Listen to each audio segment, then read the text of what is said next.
famahana ny fifandirana, zany hoe ny vahaolany fifandirana. Izay no diniantsika anasako anao amin'ity maraina ity.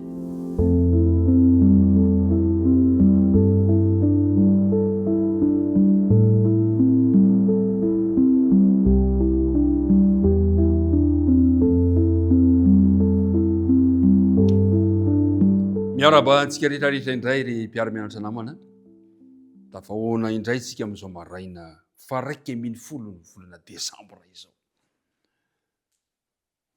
Andriamanitra anie hitantsika mandrakariva. Ka ny fotoana iarahantsika eto dia ho fotoam-pitahiana ho anao sy ny ankonanao. Ary ny fiadanan'i Kristy anjaka ao am-pontsika tsirairay avy. Andeha ry iaraka hivavaka isika ho fanomboantsika izao dinika raha manana izao. Andriamanitra rainay any an-danitro, misaotra anao indray izahay fa tafahoana soamantsara amin'ity maraina vaovao ity. Misaotrany amin'ny famondram-ponao, misaotrany amin'ny fitiavanao anay. Matsapa anefa izay fa tsy mendrika eo ny atrehanao koa mangataka famelan-keloke, mangataka fanadiovana, ary mangataka ny tari-dalan'ny fanainao masina mba hampianatra anay ny teninao. Tomohira Tompo aty anatinay ianao. Mitenena ary fa vonina hiainanao izahay amin'ny alalan'ny teninao. Mivavaka tononay sangatanay amin'ara Jesosy. Amen. Ohabolana 540 ka ny 1. Zay le andinina tao tadina ary tiako raha mba alohantsika fanandramana satria iainantsika le izy. Iainantsika ny zavatra nitranga tamin'ity herinandro ity.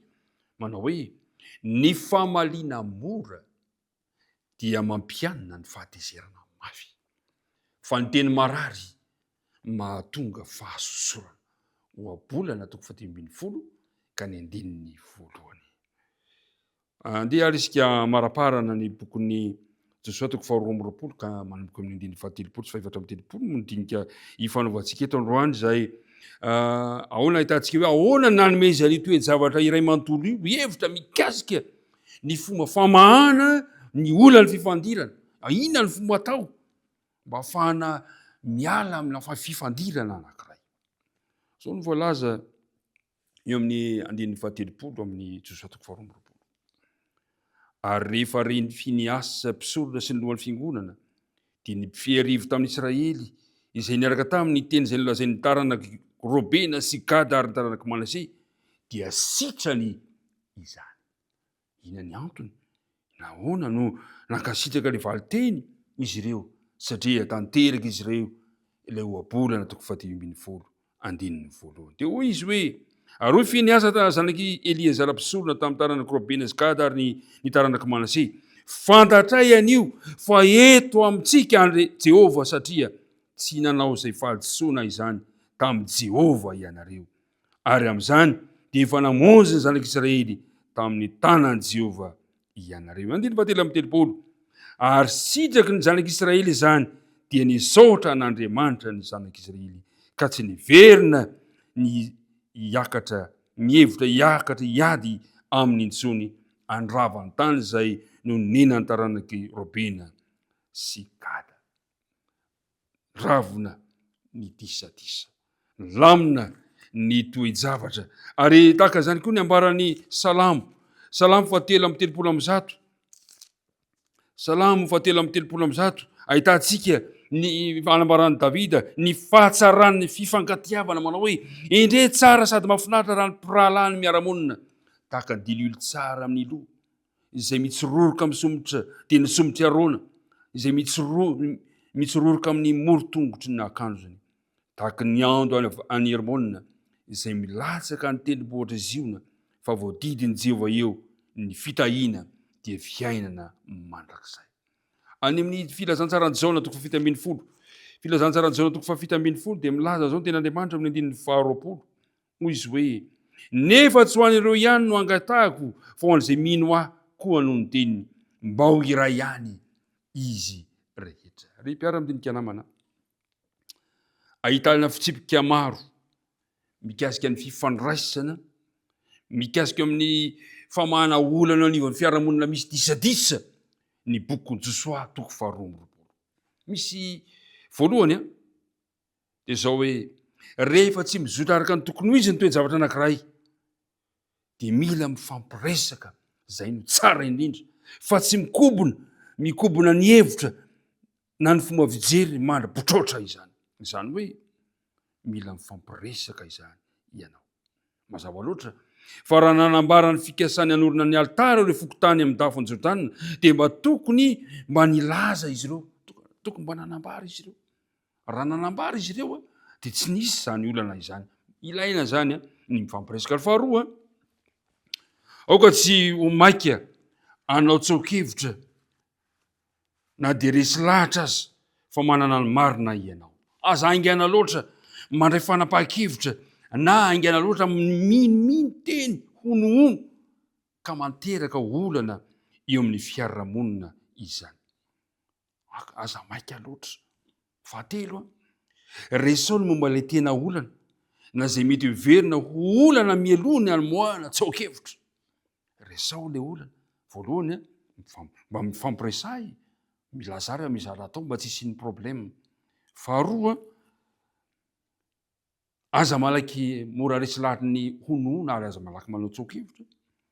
Fahatelo, resao ny momba ilay olana, inona ny tena olana.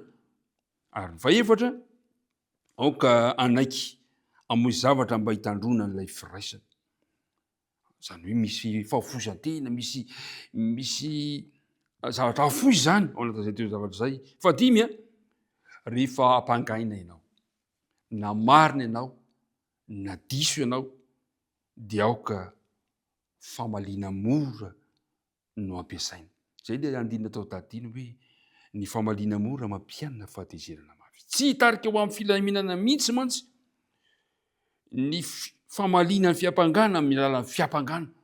Rehefa misy toe-javatra sarotra zany de amin'ny alalan'ny teny mora. Zay ny zavatra antranga ao amin'ny Josoatoko 2:20 ary ny fahaenina farany mba ho famana problème rehefa vita ny tisatisa de misaora, misaoran'Andriamanitra fa tafaverina indray ilay filaminana, mivitrana indray ilay fihavanana. Mahafinaritra ny mahita ny fihifaliana vokatry ny fo tsapany tsiraray avy. Ny tena marina zany de zao, io natrehan'ny toe-javatra de zao, esory ny avonavona. Tsy ny avonavona izy ireo na ny ziriziry tamin'ny heviny, fa ny aiky kosa, zay ny zavatra misy. Re mpiara-midinika namana, anahoana re ny fiarahamonina eo amin'ny fiarahamonina misy atsika, ao am-piangonana, raha izany no entina miatrika ny tena zavatra misarotra eo amin'ny fiainana tsiraray avy. Ty misy teny kely anankiray mba vakiko hamaranako azy. Ho nampiatra ireo fitakian'ny fanekena ny vahoakan'i Israely, ary raha toa ka tena nampiseho fiamorana tokoa ireto fokony tany antsinanan'ny Jordana reto. Tsy azo atao toan-kevitra mba hampandeferana ny fahamarinana na koa hialana amin'ireo fitsipiky ny Baiboly ny fitandrona ny firaisana. Na izany aza de tokony ho safidy farany fa tsy voalohany indrindra ny fitsipifehezan'ny fiangonana rehefa tsy mahomby ny ezaka maro natao mba hampiavana sy ny firay fiaraha-miasan'ny mpitandrina izay miorina amin'ny ten'Andriamanitra.